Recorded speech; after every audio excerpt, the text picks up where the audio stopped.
राधे राधे प्रिय दर्शकों। कृतिका किचन में खाना बना रही थी। नाक बहु सिकोड़े, शक्ल से तो समझ में आ ही रहा था। जिस भी बर्तन को हाथ लगाती थी धम से पटकती और चिल्ला भी रही थी, पूरे घर का मैं ठेका लिखा के रखी हूँ। अरे जिसको देखो बीमारी लेके पड़ा है। बीमारों की सेवा करूं, पति को टिफिन बना कर दूं, घर के काम करूं। मैं तो इस घर में जब से आई हूँ नौकरानी बनकर रह गई।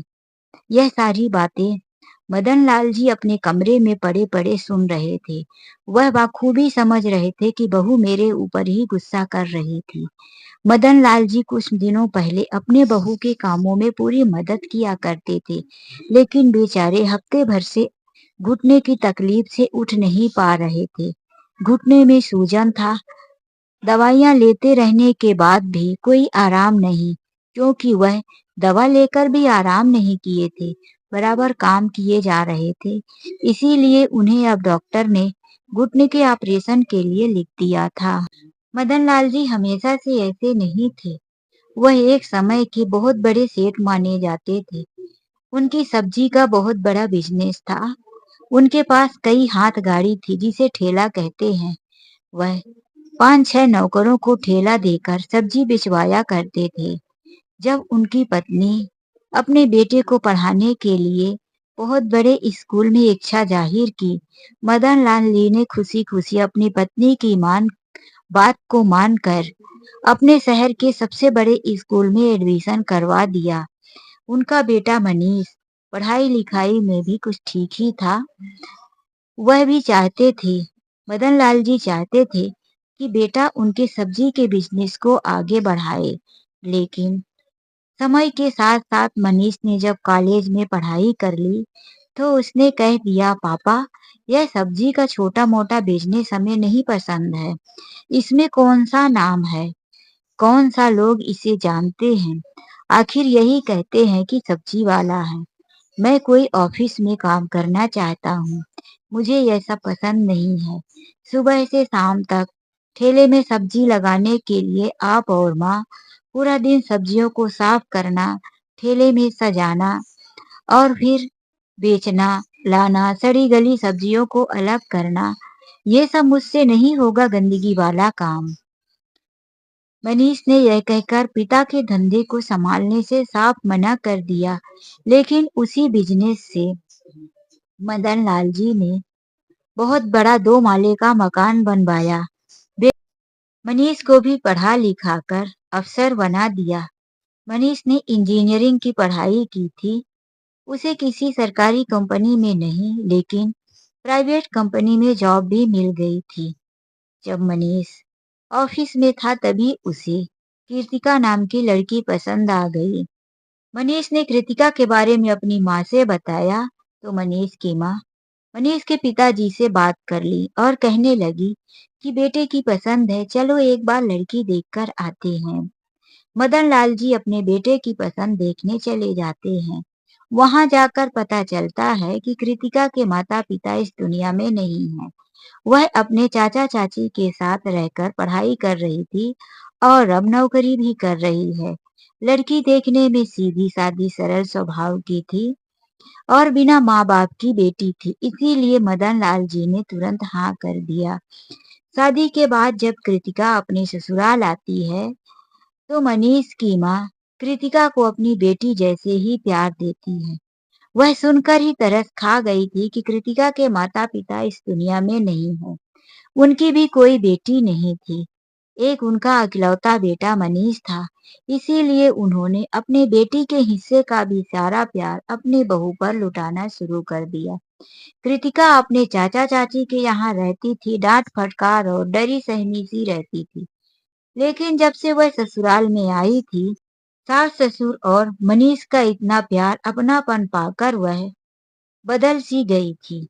वह यह भूल चुकी थी कि कभी अनाथों की तरह अपने चाचा चाची के यहाँ रहती थी। लेकिन आज उसके सास ससुर उसे मान सम्मान और घर का पूरा अधिकार दे दिया था। आते ही उसकी सास ने उसे घर की चाबी देकर घर की मालकिन जो बना दिया था। लेकिन कृतिका ने क्या किया, उसके सास ससुर ने उसे इतना अपनापन और प्यार दिया उसके बदले कृतिका ने उन्हें नफरत, दुख के अलावा कुछ नहीं दिया। वह तो उस घर की मालकिन बनने के बाद ही मनीष से अपने सास ससुर की शिकायत करने लगी थी। जब भी मनीष आता वह कान भरती रहती। अरे, कहते कहते तो पत्थर भी करवट बदल लेता है। यह एक कहावत तो आपने सुना ही होगा। इसी तरह से रोज की रातों दिन बुराई करते करते मनीष भी बदल चुका था। अब वह अपने माता पिता को पहले जैसा नहीं देखता था। उसे लगता था कि मेरी पसंद है कृतिका, इसीलिए मेरे मम्मी पापा इसके साथ गलत व्यवहार कर रहे हैं। वह अब अपनी पत्नी की सुनता था। आए दिन अपने माता पिता के साथ वाद विवाद कर लेता था। इन सब बातों को देखकर मनीष की माँ थोड़ा दुखी और बीमार सी रहने लगी थी। समय के साथ साथ उम्र और कमजोरी की वजह से वह एक दिन ऐसा आया कि बिस्तर पर पड़ गई। बहुत दवाइयां हुई, लेकिन दवाइयों के चलते उन्हें समय पर खाना पानी ये सब भी तो होना चाहिए था। यह सब कुछ नहीं होने की वजह से उनकी दवाइयां उन्हें बराबर सूट नहीं की। उन्हें समय से खाना नहीं मिलता था, समय से दवाइयां नहीं मिलती थी, जिसके कारण वह बीमारी की वजह से इस दुनिया को छोड़कर चल बसी। उनके जाने के बाद मदन लाल जी को बहुत सदमा लगा। वह अपना सब्जी का धंधा जो करते थे, उसे अब छोड़ दिए थे। उनसे अब नहीं हो पा रहा था। उनकी भी तबीयत खराब हो गई थी। वह अपनी पत्नी को याद करके उस घर में छुप छुप कर रोया करते थे। बहू तो पहले ही पत्नी के रहते ही जब परेशान करती थी, अब तो अकेले हो गए मदन लाल जी। सास के जाने के बाद कृतिका को तो जैसे पूरी आजादी मिल गई थी। अब वह ससुर का बिल्कुल भी डर नहीं रखती थी।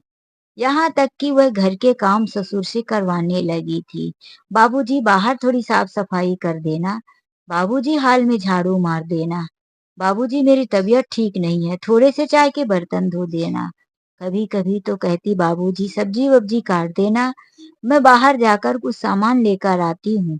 और फिर 2 घंटे 3 घंटे वापिस नहीं आती थी। इस तरह से अब वह घर में नौकरों की तरह मदन लाल जी से काम करवाने लगी थी।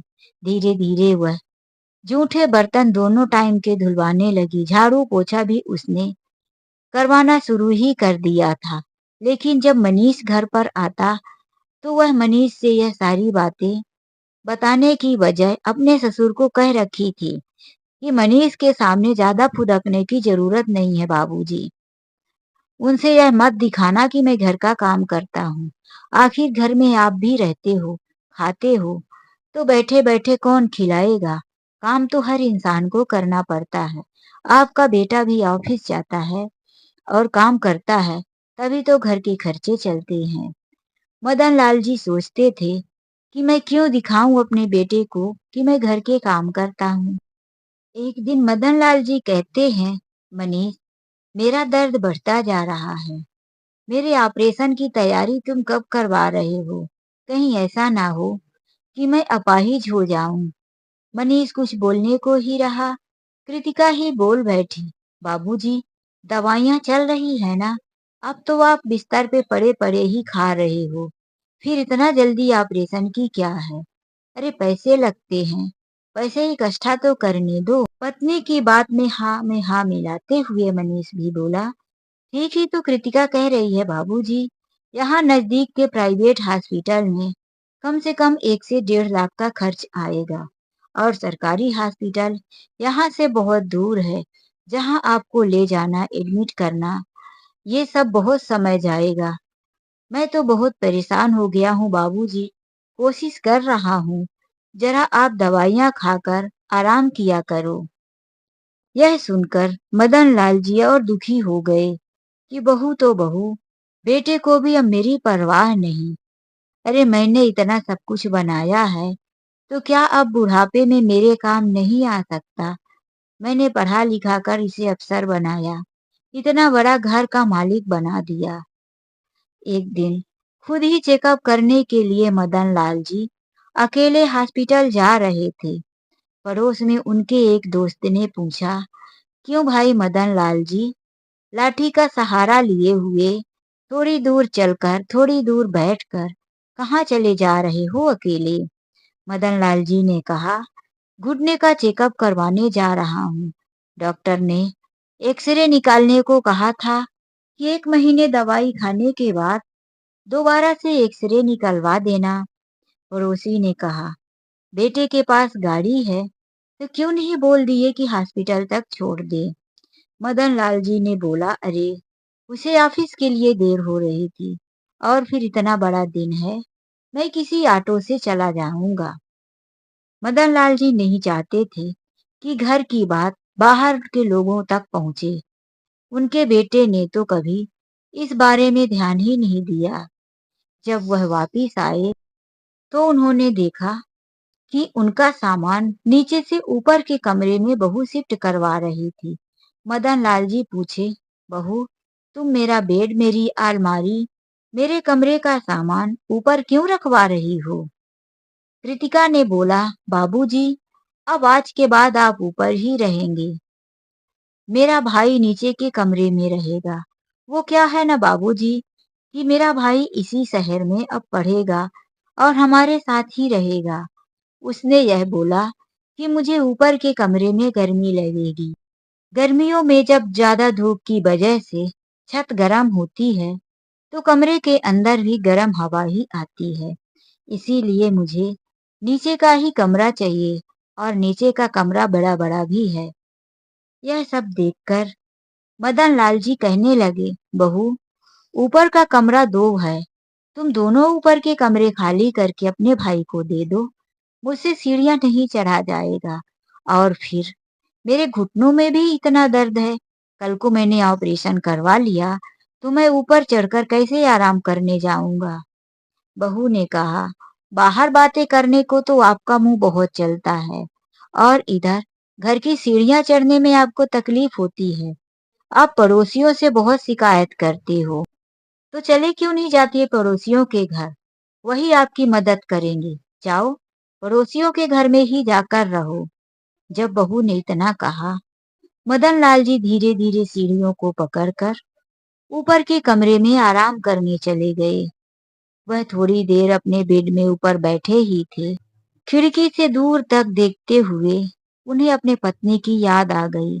उनकी पत्नी ने यह कहा था कि बहू को हमने अनाथ और एक सीधी सादी लड़की समझकर अपने घर में ब्याह तो लिया, लेकिन यह बहू इतनी खतरनाक निकलेगी हमें सपने में भी पता नहीं था। अच्छा हुआ यह घर आपके नाम पर है। इस घर को बेटे और बहू के नाम पर करते हुए जरा सोच समझकर फैसला लेना। यह बात तो उन्होंने सुन लिया था, लेकिन कभी ध्यान नहीं दिया था। जब आज बहू ने यह कह दिया कि जाओ पड़ोसियों के घर में रहकर ही सेवा करवा लो, तो उन्हें यह बात तीर की तरह चुभ गई। आखिरकार घर उनके नाम पर है। इतना बड़ा मकान उन्होंने तैयार किया और वह पड़ोसियों के घर में जाकर रहे। बहू ऐसा कहने वाली कौन होती है? उनके अंदर अब अपना आत्मसम्मान जाग उठा था। वह उठे और वापिस से नीचे आ गए और कहने लगे, बहू जरा बाहर तो आओ। कृतिका तमतमाते हुए बाहर आई और कहने लगी, क्या है बाबूजी? किचन की सफाई तो कर रही थी। और क्या, पूरा दिन काम रहता है, ऊपर से आपके आर्डर। अब आपको क्या चाहिए? खाना लेके ही आने वाली थी। जाओ थोड़ी देर आराम करो, मिल जाएगा खाना। नहीं बहू, मुझे कोई भूख नहीं लगी है। तुमने जो मेरा सामान नीचे से ऊपर करवा दिया है, अभी के अभी सारा सामान मेरे नीचे के कमरे में शिफ्ट करवाओ। कृतिका अपने ससुर के इस तरह से आदर भरे शब्द को सुनकर और भी गुस्से में आ गई। आप ऐसा बोल रहे हो, आपको इतना हिम्मत कहाँ से आई?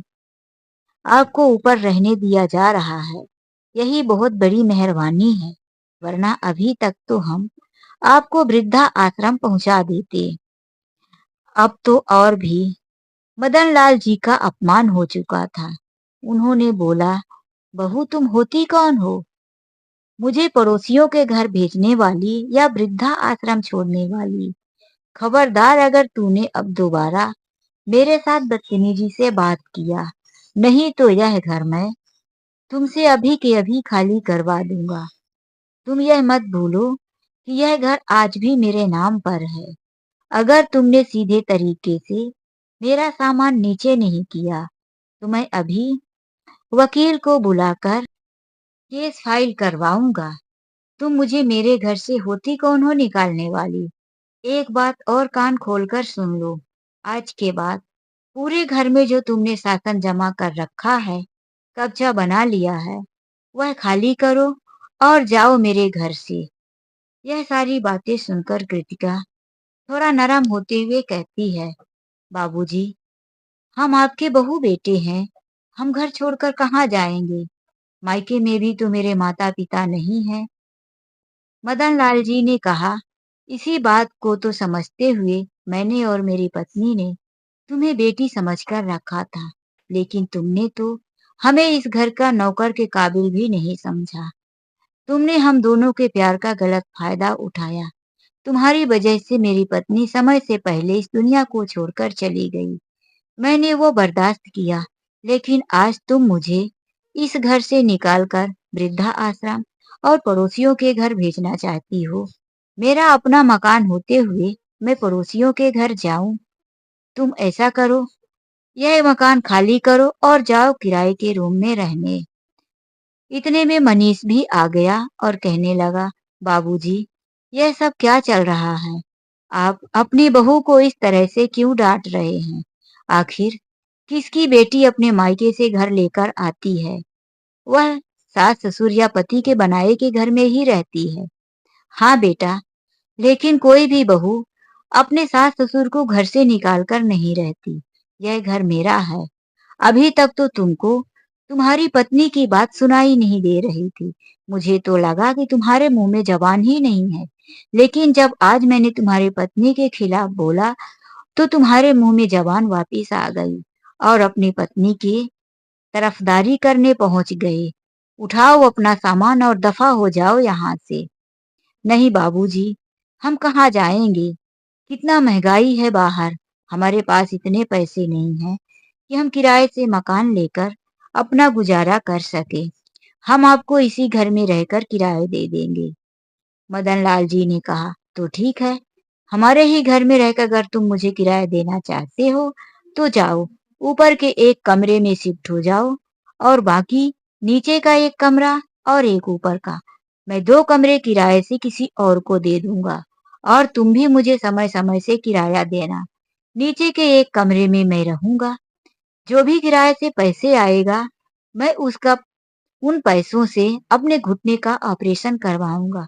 तुम्हारे पास तो पैसे नहीं है और मैं अभी इतना जल्दी इस दुनिया को छोड़कर नहीं गया, तो फिर मेरी सेवा कौन करेगा?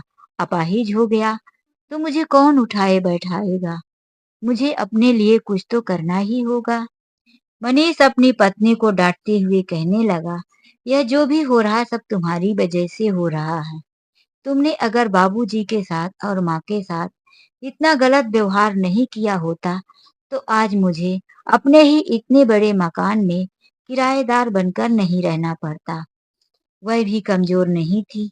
अपने पति के साथ वाद विवाद करते हुए कृतिका अपना सामान ऊपर के कमरे में शिफ्ट कर लेती है। मदन लाल जी एक कमरा नीचे का और एक ऊपर का किराए पर दे देते हैं। अब उन्हें 3 कमरे से किराया आता है, एक उनके बेटे का और 2 बाहर वाले किराएदार का। वही पैसा इकट्ठा करके मदन लाल जी अपने ऑपरेशन की तैयारी कर लेते। और रही बात कृतिका के भाई की, तो वह उसी शहर में अपने हॉस्टल में रहकर पढ़ाई शुरू कर देता है। तो दोस्तों, मदन लाल जी ने जो भी फैसला लिया, सही किया या गलत, क्या वह अपने ही घर में अपने बेटे को किराए से मकान देकर कहीं गलत तो नहीं कर दिए? अपने अनमोल विचार कमेंट बॉक्स में जरूर लिखिए। कहानी अच्छी लगी हो, लाइक, कमेंट और सब्सक्राइब करना मत भूलिए। तो चलिए मिलते हैं एक नई कहानी के साथ। आज के लिए बस इतना ही। राधे राधे, जय श्री कृष्णा।